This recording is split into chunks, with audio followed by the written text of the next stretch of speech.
Good evening mga boss, magandang araw sa inyo lahat. Okay, gagawa lang ako ng simple tutorial about sa ating ADO and Piso Wi-Fi, Piso Pi sa Bendo, no? Ito siya, yung latest po natin from Fusion Lab. Okay, sa mga nakabili, bali unang-una ito yung issue. Hindi daw gumagana ang relay. So tingnan niyo po itong itong part na to, no? Paki-set na lang po yung pin niya. Meron po yung pin, i-set niyo lang po yung pin niya na para gumana, no? Meron po kasi yung pin na itataas lang yung dip switch para gumana siya. Tapos bali yung pin niya, yung pipiliin niyo lang po sa kanya is yung relay is D4.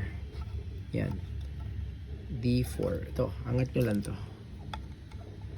Yan, ay sorry, angat nyo lang to. Yan, yun, ay dali. Yan, sorry. Yan, D4. Lagay nyo sa on. Yan, yan, lagay nyo lang sa on. Okay na yan, gagana na yung relay. Tapos plug in, lang yung wiring natin boss, parehas lang nung dati. GND black, C12 volts, yan, red. Sunod 6C white, tapos ito LED frame. Sunod GND black, P12 red, C12 is blue. Okay, tapos ito yung build acceptor. Ang build acceptor natin, ang pin po niyan is, ang relay niya, relay pin ay D6. Sa yun